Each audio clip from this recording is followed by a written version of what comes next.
کہ 1962 میں عالم عرب میں ایک بچہ پیدا ہوا ہے کہ جو وہاں کا نقشہ بدل کر رکھ دے گا. یہ جین ڈکسن کی غالباً پیشن گوئی ہے. بہرحال مجھے اس کی پیشن گوئی سے کوئی دلچسپی نہیں ہے.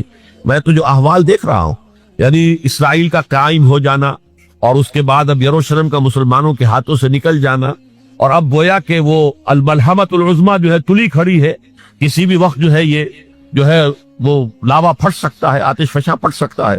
تو یہ تمام حالات ایسے ہیں کہ جن کی وجہ سے میں سمجھتا ہوں کہ ایک تو جو قرآن مجید کے اشارات میں نے آپ کو بتائے، 14 صدیاں 14 دن میں چاند کا پورا ہونا، والقمر اذا اتسق، 14 دن میں 14ویں کا چاند.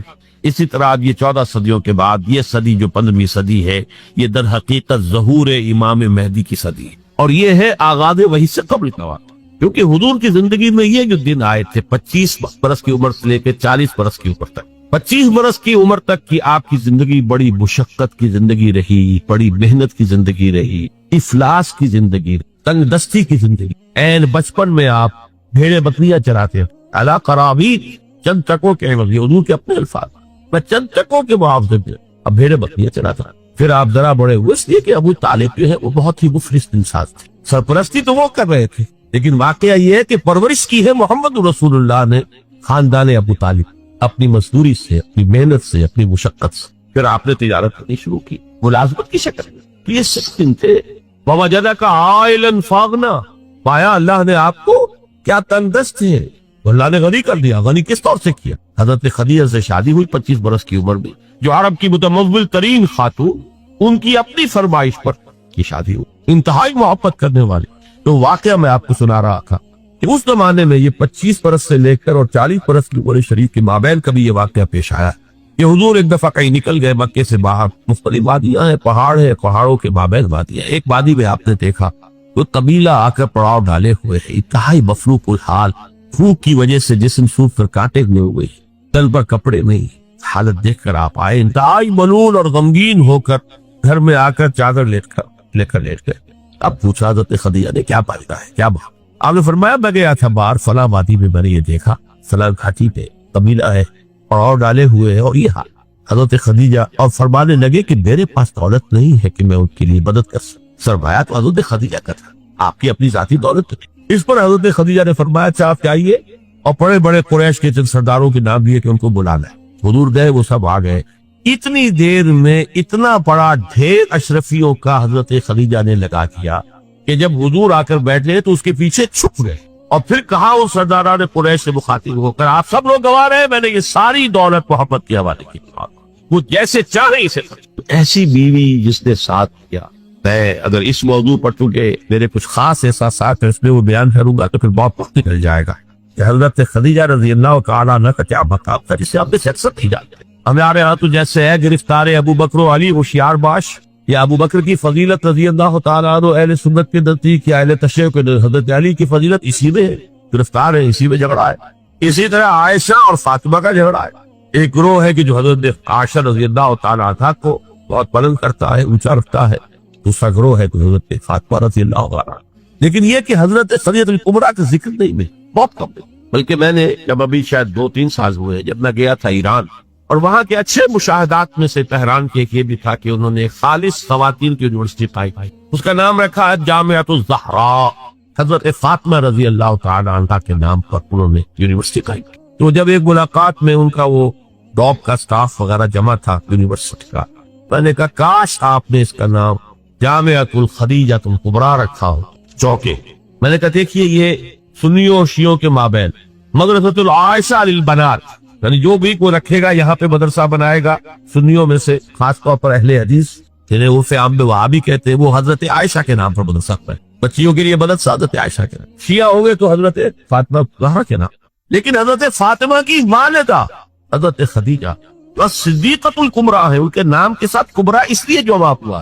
صدیق اکبر، الصدیق الاکبر ہے حضرت ابو بکر رضی اللہ تعالیٰ عنہ. الصدیقۃ الکبریٰ جیسے حضرت مریم کے بارے میں آتا ہے قرآن میں کانا امہ صدیقہ، اس امت کی الصدیقۃ الکبریٰ حضرت خدیجہ رضی اللہ تعالیٰ عنہ. اور ایک بات راز کی ہے جو میں کہہ رہا ہوں، عام طور پر عام خطابات میں یہ باتیں نہیں کہی جاتی.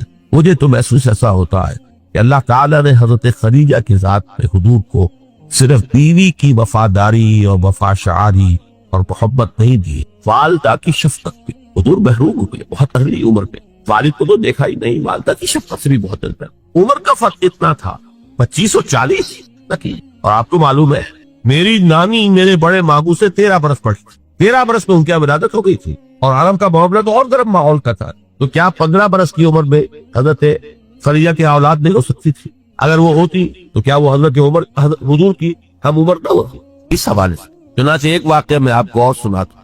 ایک مرتبہ حضور صلی اللہ علیہ وسلم اسی طرح جو بھی نیا تجربہ تھا عالم ملکیت اور عالم بشریت کے درمیان اتصال کا، اور جس کی وجہ سے ایک خوف کی سی کیفیت، ایک تشویش کا سا انداز، تو حضرت خدیجہ نے ایک مرتبہ یہ کہا کہ اچھا اب جب وہ آئے وہ فرشتہ ہے یا کیا ہے، وہ بدرو ہے یا کوئی واقعتاً فرشتہ ہے، جب بھی وہ آپ کو نظر آئے تو مجھے بتائیے۔ حضرت جبرائیل آئے، حضور نے فرمایا وہ آگے، اب ذرا نوٹ کیجئے، حضرت خدیجہ نے اپنے بال کھول دیے، اپنی آغوش پہ حضور کو لے لیا اور پوچھا کہ کیا اب بھی نظر آ رہا ہے؟ فرمایا نہیں، فرمایا یقیناً یہ فرشتہ ہے، کوئی بدرو نہیں ہے، فرشتہ ہے جس نے حیا کی ہے، اگر کوئی بدرو ہوتی تو غائب نہ ہوتی۔ اب آپ اندازہ کیجئے عظمت فکر، سوچ کا، آپ کے فکر کا، شعور کی بلندی کا۔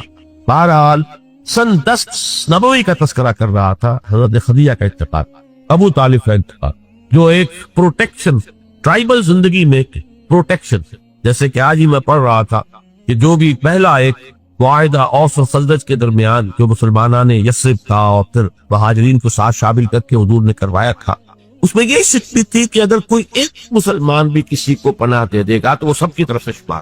یہی معاملہ قبائل پہ ہوتا تھا، قبیلے کا ایک فرد اگر کسی کو شخص کو پناہ دے دیتا ہے تو وہ پورے قبیلے کی طرف سے۔ اس حوالے سے خاندان بنو ہاشم کی سرداری تھی ابو طالب کے، اور وہ پروٹیکشن دے رہے تھے محمد عربی صلی اللہ علیہ وسلم۔ اگرچہ ایمان نہیں لیکن وہ ایک طبی محبت تھی، اور اس طبی محبت کی بنیاد پر انہوں نے خاندان بنو ہاشم کا سایہ کیا ہوا تھا حضور پر صلی اللہ علیہ وسلم۔ اب ظاہر بات ہے کہ اگر بقیہ دوسرے قبیلے جو تھے اس کے سردار وہ اگر کوئی اقدام کرتے حضور کے خلاف تو یہ گویا کہ بنو ہاشم کے خلاف اعلان جنگ ہو جاتا اور ان فائٹنگ شروع ہو جاتا، خانہ جنگی، سول وار مکے میں شروع ہو جاتا۔ یہ وجہ ہے کہ 10 برس تک اس اقدام کی جرت انہیں نہیں۔ سفارتیں لاتے رہے، ابو طالب کے پاس سفارتیں آئی، کبھی لالچ پیش کیا، آپ ان سے کہیے اگر انہیں دولت چاہیے تو ضرور سیم و زر کے ہم انبار لگاتے ہیں کہ تک، انہیں کوئی سیادت چاہیے تو ہمیں اپنا بادشاہ ماننے کو تیار ہے، اگرچہ ہمارا کوئی مزاج نہیں ہے کسی بادشاہ کو ماننے کا، ان کو ماننے کے، اور اگر کہیں شادی کرنا چاہیں تو اشارہ کرتے ہیں قریش کے جس بڑے سے بڑے گھرانے میں کہیں گے آپ ان کی شادی کرتے ہیں۔ یہ بھی تھی آفر کہ حضور نے فرمایا تھا کہ سجا جان چاہیے میرے داہنے ہاتھ پر سورج اور بائیں پر چاند رکھتے تب بھی میں اپنے اس دعوت سے باز نہیں۔ ان کا مطالبہ یہ تھا کہ یہ دعوت ہمارے معبودوں کو برا بیٹھا ہے، جس کے ضمن میں پھر آخری جبکہ ابو طالب بستر مرگ پر تھے اس وقت وہ آخری سفارت آئی اور انہوں نے آخری چیلنج کیا کہ ابو طالب اب بھی اگر تم باز نہیں آتے تو پھر ٹھیک ہے ہمارا الٹیمیٹم ہے، آؤ میدان میں مقابلہ یا روک کرو اپنے بتیجے۔ اس پر جب ابو طالب نے بلایا اور حضور سے کہا ہے کہ بتیجے مجھ پر اتنا بوجھ نہ ڈالو جو میں برداشت نہ کر سکتا، ظاہر بات ہے اکیلا خاندان بنی ہاشم، پورے قبیلہ قریش کا مقابلہ، پھر خود جو ہے نہایت ضعیف بوڑھے اور بستر منپر ہے تقریباً، بھتیجے مجھ پر اتنا بوجھ نہ ڈالو، اسے میں برداشت نہ کر سکتا۔ اس پر حضور کی آنکھوں میں آنسو کہ ایک ہی مرئی سہارا دنیا میں ویزیبل اسباب عالم کے اعتبار سے ایک پروٹیکشن، ایک سہارا، ایک مدد کی شکل تھی، آج وہ بھی جا رہی ہے۔ سب کہا آپ نے ایک ہی چچا جان، اب تو یا تو یہ بات پوری ہو کر رہے گی اور یا میں اپنے آپ کو اسی میں ہلاک کر دوں گا، میرے لیے کوئی ریٹریٹ کا کوئی امکان نہیں ہے، کوئی واپسی کا کوئی امکان نہیں ہے، پسپائی کا کوئی۔ بہرحال میں نے یہ سارا پس منظر بتایا ہے عام الحزن، اور یہ ابو طالب کا بھی انتقال ہو گیا اور پروٹیکشن ختم ہو گیا، بلکہ اب بنو ہاشم کا سردار ابو لہب ہے جو خود دشمن ہے انتہائی، یہ سمجھیے کہ زہریلا دشمن، جس نے اس وقت کہہ دیا تھا تب لکا لہذا جماعتا، جس نے اپنے دونوں بیٹوں سے حضور کی دونوں صاحبزادیوں کو طلاق دلوائی۔ طلاق بھائی مانا وہاں تو در حقیقت نسبت کا ہو جانا ہی ایک طرح کا نکاح ہوتا تھا، تو نکاح باقاعدہ ہو جائے گا، ایک نسبت ہو گئی، منسوب ہو گئی، تو گویا کہ ایک رشتہ قائم ہوتے۔ دونوں بیٹے تھے ابو لہب کے جن سے حضور کی 2 صاحبزادیوں کا رشتہ تھا، ان دونوں نے آ کر نہایت گستاخانہ انداز میں، توہین آمیز انداز میں آ کر حضور کے سامنے کھڑے ہو کر اور کہا کہ ہم تمہاری بیٹیوں کو طلاق دیتے ہیں۔ سارا ستر ٹھیلے اب وہ ہے بنو ہاشم کا سردار، کیا نکلے گا نتیجہ؟ پروٹیکشن ختم، اب تو جو بھی چاہیں گے وہ دارالندوا میں فیصلہ کریں گے۔ لہذا آپ گئے طائف کی طرف. یہ حضور کی مکی زندگی کا اہم ترین واقعہ. حالانکہ اس سے پہلے 3 برس کا آپ کا شیب بنی ہاشم کے اندر جو گھراؤ رہا اور مقاطعہ رہا اور بائیکاٹ رہا، کھانے پینے کی چیزیں جو ہے روکی گئیں، بدترین قسم کی فاقہ جو ہے کشی کرنی پڑی پورے خاندان بنی ہاشم کو. حالانکہ وہ سب کے سب ایمان تو نہیں لائے تھے، لیکن اس جرم کی پاداش میں کہ بنو ہاشم محمد کا ساتھ نہیں چھوڑ رہے، لہذا اس پورے خاندان کو جو ہے اس کے ساتھ بائیکاٹ ہوگا. اور بائیکاٹ کے نتیجے میں بنو ہاشم کا پورا خاندان شیب بنی ہاشم میں، اور جس کو شیب ابی طالب بھی کہتے ہیں، 3 برس تک محسوس رہا تھا کوئی چیز کھانے کے لیے نہیں. کوئی اللہ کا بندہ حکیم ابن حزام جیسی شخصیت ہے، بنیادی طور پر نیک شخصیت، وہ کہیں پہاڑ کی چوٹی پر چڑھ کر نیچے اتر کر، ورنہ پہاڑ جو باقی ہے اس کے دونوں سروں کے پر پہرے ہیں، کوئی جا ہی نہیں سکتا. اب پہاڑ کراس کرے اتر کے کوئی شہد دے آئے، اس لیے کہ وہ بہت قریبی عزیز سے حضرت خدیجہ کے رضی اللہ تعالیٰ عنہ، تو اپنی رشتہ داری کا بھی وہ خیال رکھتے تھے، کبھی لے آئے. ورنہ وہ وقت بھی آیا ہے کہ بنو ہاشم کے پھول جیسے بچے بلک رہے، کھانے کو کچھ نہیں سوائے اس کے کہ سوکھے چمڑے ابال کر ان کا پانی ان کے حلق پر ٹپکا دیا جاؤ. لیکن اس کو بھی میں سخت ترین نہیں کہتا. حضور صلی اللہ علیہ وسلم کے لیے ذاتی طور پر جو سخت ترین مرحلہ آیا وہ یوم طائف، جس کی ایک گواہی حضور کے اپنے قول میں کہ حضرت عائشہ نے ایک مرتبہ پوچھا رضی اللہ تعالیٰ عنہا کہ کیا آپ پر یوم احد سے بھی زیادہ کوئی سخت دن گزرا ہے؟ ان کے ہوش میں ظاہر بات ہے یوم احد حضور مرعوب ہوئے، زخمی ہوئے، دندان مبارک شہید ہوئے، خون کا فوارہ چھوٹا، آپ پر بے ہوشی طاری ہوئی، آپ کی زبان مبارک سے ایک بددعا بھی نکل گئی. کیف یہدی اللہ قوما صدبوا وجہ نبیہم بالدم، اللہ اس قوم کو کیسے ہدایت دے گا جس نے اپنے نبی کے چہرے کو خون سے رنگیت بنا دیا، خون سے رنگ دی. پھر یہ کہ 70 صحابہ جو ہے شہید، جن میں حضرت حمزہ جیسے بھی، آپ کے چچا بھی ہے، آپ کے خالہ داد بھائی بھی ہے، آپ کے دور شریک بھائی بھی ہے، ساتھ کے کھیلے ہوئے ابجولی بھی ہے، اسد اللہ ہے، اسد الرسول ہی کی، اور ان کی لاش آئی ہے کہ ناک کٹی ہوئی، کال کٹے ہوئے اور پیٹ چاک کر کے کلیجہ چبایا. تو سخت ترین دن حضرت عائشہ کے نزدیک یوم احد تھا. حضور نے فرمایا نہیں، مجھ پر سخت ترین دن یوم طائف. آپ مکے سے مایوس ہو کر طائف گئے، اور نوٹ کیجئے یہ واحد موقع ہے جہاں نظر آتا ہے کہ حضرت ابو بکر بھی حضور کے ساتھ، ورنہ سائے کی طرح ساتھ رہنے والی شخص صرف ایک ہے ساتھ، زید ابن حارثہ رضی اللہ تعالیٰ عنہ، جو منہ بولے بیٹے بھی قرار دے دیے گئے تھے، لیکن یہ کہ تھے تو غلام، آباد کردہ غلام، مولا سے ٹوٹ وہ ساتھ ہے. صرف آپ نے عام راستہ اختیار نہیں کیا جو کہ آسان راستہ ہے، سیل کا راستہ. اب کی ہے طائف کے 2 راستے، مکے سے طائف کے 2 راستے، ایک طریق السیل کہلاتا ہے، ایک طریق الجبل کہلاتا ہے. پہاڑی راستہ جو انتہائی دشوار گزار، انتہائی، آج بھی آپ جب چاہتے جائیں وہاں پر تو معلوم ہوتا ہے کیسے لوگوں نے سڑک بنائی ہے، نہایت دشوار گزار. لیکن اب دوبارہ وہ بہت عمدہ سڑک بنی ہوئی ہے. حضور کے زمانے میں سڑک کہاں تھی؟ کس سختی کو جھیل کر اس طریق الجبل کو آپ نے اختیار کیا، اس لیے کہ عام درفت کا راستہ جہاں تھا وہ سب فوراً حملہ ہوتا، جو کہ غالباً دارالندوا میں یہ فیصلہ ہو چکا کہ اب تک تو محمد کو سب کو ابو طالب تھے. اب کوئی ہمیں اندیشہ نہیں ہے کہ کوئی ان فائٹنگ ہو جائے گی، کوئی جو ہے سول وار ہو جائے گی قریش میں. لہذا اس لیے آپ اوائڈ کر رہے ہیں اس راستے کو جس پر آپ درست وہ دشوار گزار راستے سے ہو کر طائف پہنچے. وہاں کے 3 سرداروں کے پاس جا کر اپنی دعوت پیش کی، اس امید میں کہ اگر ان میں سے کوئی ایک بھی دعوت کر لے، اس پر ایمان لے آئے تو میں یہاں منتقل ہوتا. یہ میرا دارالتجارت پر حکمت خداوندی میں، مشیت ازدی میں یہ معاملہ جو ہے یہ شرف پہلے سے طے تھا یثرب کے لیے، لیکن حضور کی اپنی غور و فکر، سوچ بچار، اس کے حوالے سے آپ طائف پہنچے.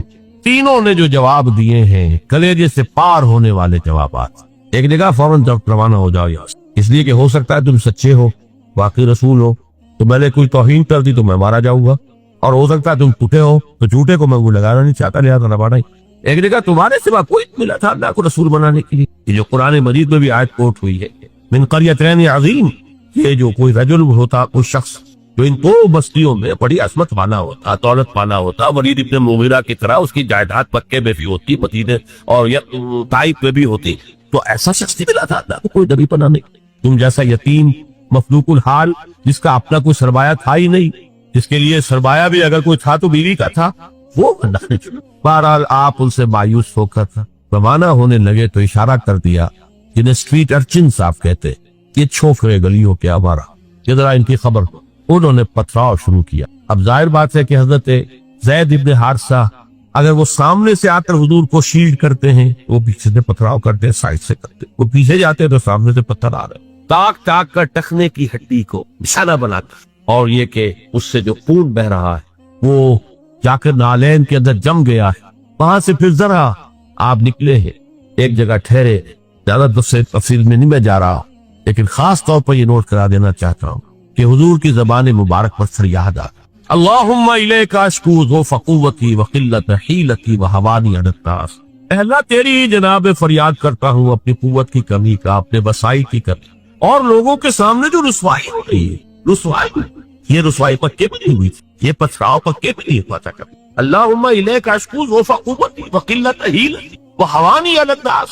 الی من تکلنی, اے اللہ مجھے کس کے حوالے کر دیا, الی بعید یتجہمنی اور الی عدو ملکت امری.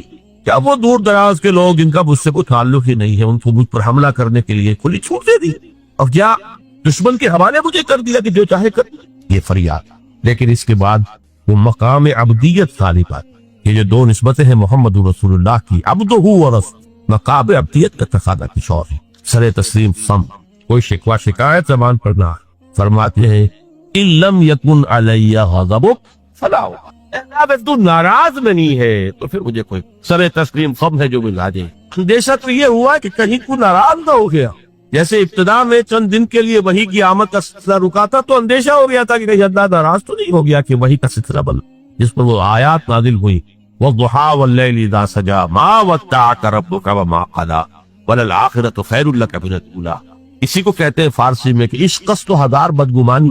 جہاں عشق کا محبت کا معاملہ ہوتا ہے تو بڑی جلدی بدگمانی پیدا ہو جاتی ہے. کہیں کوئی ناراض تو نہیں ہو گیا کسی وجہ سے, میری کوئی بات جو ہے کل تو نہیں گئی, کسی چیز سے کوئی ایسی تو نہیں کہ ناگواری محسوس ہوئی. تو ان لم یکن علی غضب فلا ابالی, اگر غضب نہیں ہے تیرا, ناراض نہیں ہے تو پھر مجھے کوئی پرواہ نہیں. اعوذ بنور وجهک الذی اشرقت له الظلمات, میں تیرے چہرے عظمت کی اس ضیاء اور نور کی پناہ میں آتا ہوں کہ جس سے تمام اندھیارے جو ہے وہ دور ہو. بہرحال وہاں سے جب واپس آئے ہیں تو نوٹ کیجئے ٹرننگ پوائنٹ ہے یہ, اس لیے کہ یوم طائف ایک اعتبار سے کلائمیکس ہے, ذاتی اعتبار سے محمد الرسول اللہ صلی اللہ علیہ وسلم پر ابتلا اور آزمائش اور امتحان اور سختی کا نقطہ عروج, کلائمیکس. اور اسے مولانا منادر حسن گیلانی رحمۃ اللہ علیہ نے اپنی تصنیف النبی الخاتم میں ٹرننگ پوائنٹ قرار دیا. اس کے بعد سے اللہ تعالیٰ کی طرف سے خصوصی پروٹیکشن, اللہ تعالیٰ کی طرف سے خصوصی حفاظت جو ہے حضور صلی اللہ علیہ وسلم کو حاصل. لیکن یہ کہ فوری طور پر طائف سے واپسی کے بعد معاملہ یہ ہوا ہے. عالم اسباب میں حضور کا معاملہ یہ تھا کہ آپ داخل نہیں ہو سکتے مکے میں, کیا کریں, وہاں قتل کا فیصلہ ہو چکا, داخل ہوں گا کوئی قتل کرتے, اور جب دارالندوا میں فیصلہ ہو چکا ہو تو کوئی اس کے اوپر جرم نہیں, کوئی اس کے اوپر الزام نہیں, کوئی مقدمہ نہیں بنے گا. طائف گیا تھا خالی ہاتھ لوٹا. عالم اسباب, اب نوٹ کیجیے جو نقطہ میں واضح کرنا کہ حضور کی ساری جدوجہد عالم اسباب میں قدم بہ قدم زمین پر چل کر ہوئی. عالم اسباب کے وہ استعمال کرتے ہوئے ایک مشرک کو, کافر کو پیغام بھیجتے ہیں, اگر تم مجھے امان دے دو, اپنی امان میں لے لو تو میں مکے میں آ جاؤں. تو جو میں بتا چکا قبیلے کی بات ہی ہوتی ہے, ایک سے امان دے دی تو سب کی طرف سے امان. اس نے انکار کر دیا. پھر زید ابن حارثہ کو دوسرے کے پاس تھے, اس نے بھی انکار کر. تیسرا شخص اس شریف النفس کا مطعم بن عدی, اس کے پاس جب پیغام پہنچا اس نے کہا ٹھیک ہے آپ میری امان میں آ جائیں. آپ نے فرمایا یوں نہیں, آپ لے کر جاؤ. اس کی وجہ کیا کہ میں اگر ایسے ہی مکے میں داخل ہو جاؤں فوراً مجھ پر حملہ کر کے ختم کرتے تو لوگ تو کہنے ہمیں پتا تھا کہ خود بن عدی نے امان دی, لہذا آؤ اور لے کر جاؤ. اس درجے اسباب جو ہے دنیاوی, یہ عالم اسباب ہے, اور یہاں جو جدوجہد کرنی ہے اس عالم اسباب کے اندر رہتے ہوئے کرنی ہے. ان اسباب کو بروئے کار لا کر کرنی ہے, انہیں استعمال کر کے کرنا. لہذا آپ نے ایک مشرک کافر کی امان لینی قبول کی, اور پھر وہ مطعم بن عدی آیا ہے ہتھیار سجا کر, 6 بیٹے ساتھ لے کر, 6 بیٹے ہتھیاروں سمیت, اور کہتا ہوا میں نے محمد کو امان دی ہے, آج سے محمد کی امان میں تب مکے میں جا. یہی وجہ ہے کہ حضور کو اتنا پاس تھا اس کے اس احسان کا. غزوہ بدر میں جب 70 قیدی قریش کے حضور کے ہاتھ میں تھے, اسیران بدر, حضور نے فرمایا تھا کہ اگر آج مطعم بن عدی زندہ ہوتا اور وہ سفارش کرتا تو میں ان 70 کے 70 کو چھوڑ دیتا بغیر کسی فکر. لیکن یہ کہ مطعم بن عدی کا اس دوران انتقال ہو چکا تھا, وہ اسی حالت کفر و شرک میں تھا. میں نے کچھ جھلکیاں آپ کو دکھائی. یہ 10 برس ہیں. حضور کا جو انقلابی جدوجہد کا عرصہ ہے وہ 20 برس کا. عرب میں انقلاب کی تکبیر جو ہے سن 8 ہجری میں ہو گئی. مکہ فتح ہو گیا, طائف فتح, حنین میں فتح حاصل ہو چکی, عرب میں انقلاب ہو گیا. لہذا 12 برس مکے کے اور 8 برس مدینے کے ثابت کر لیجئے 20 برس. ان 20 کو 2 حصوں میں تقسیم کیجئے، 10 سال ادھر 10 سال ادھر. پہلے 10 سال کا حاصل یہ ہے جو میں نے آپ کے سامنے رکھ دیا کہ کل 125 یا 150 افراد ایمان لائے. آپ کی یہ حیثیت نہیں تھی کہ آپ مکے میں اپنے بل پر یعنی زون رائٹ آپ تیار کر سکتے، لہذا آپ ایک کافر اور مشرک کی امان کی. یہ ہے 10 برس کی محنت شاقہ. اگلے 10 برس میں وہ انقلاب جس تیزی کے ساتھ مکمل. اسی سال جب کہ طائف سے واپس آئے، حج کے ایام میں آپ پھر رہے ہیں مختلف وادیوں میں جہاں حاجی ٹھہرے ہوئے ہیں. یثرب کے 6 حاجی آپ کو مل گئے، ان کے سامنے آپ نے اپنی دعوت رکھی. وہ خزرج کے قبیلے سے تھے.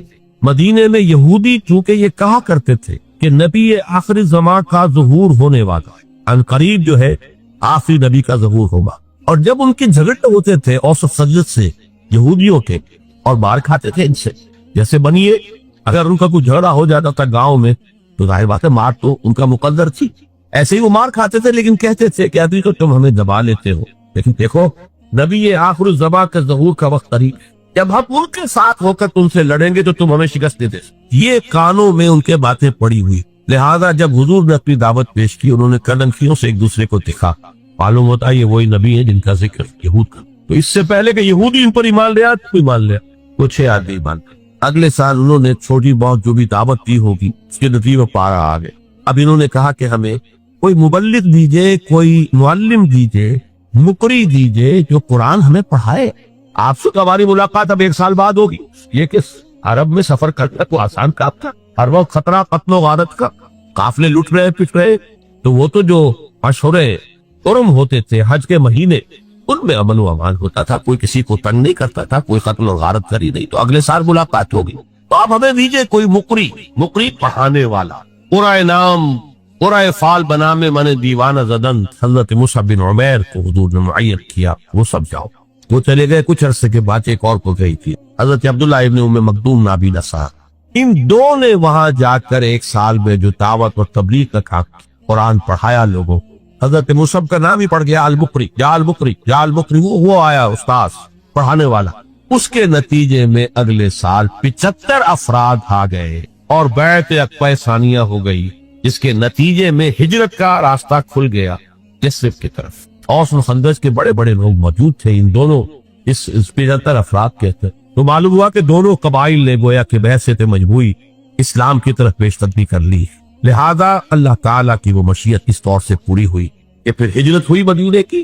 اور یہ کہ پہلے حضور نے بقیہ صحابہ کو اجازت دے دی، خود منتصر رہے جب تک کہ ایکسپریس پرمیشن نہ آ جائے عطا کی طرف سے. اس کے ضمن میں بھی ایک واقعہ ضرور سنا دینا چاہتا ہوں. حضرت ابوبکر حضور کے ساتھ سفر کے لیے بالکل تیار، پوچھ رہے حضور اجازت آ گئی؟ نہیں ابھی نہیں آئی. اگلے روز پر آئی اجازت نہیں. حضرت عائشہ فرماتی ہے ایک دن عجیب ہم نے دیکھا، دوپہر کے وقت اپنے چہرے اور سر کے اوپر کپڑا آپ نے اوڑھا ہوا ہے پوری طریقے سے.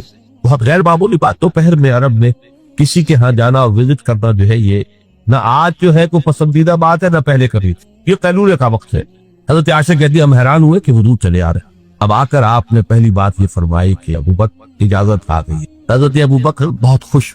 انہوں نے اپنے طور پر 2 اونٹنیاں تیار کی ہوئی تھی، کھلا پلا کے خوب فربا بوٹا کیا ہوا تھا تاکہ تیز دوڑے اور سفر ہجرت میں وہ اونٹنیاں کام آئیں، ایک اپنے لیے ایک حضور کے لیے سنبھال ہے. تو انہوں نے خوشی کے انداز میں کہ اب شاباش ملے گی کہ تم نے واقعتاً تیاری تھی، اہتمام کیا. تو عرض کیا کہ حضور میں نے یہ 2 اونٹیاں تیار کر رکھی، ذرا سا توقع فرمایا. ٹھیک ہے ایک میں استعمال کروں گا، لیکن میں اس کی پہلی بات تو یہ ہے کہ مشرق وسطیٰ کے مسئلے میں اس کے پس منظر کو سمجھ لینا چاہیے.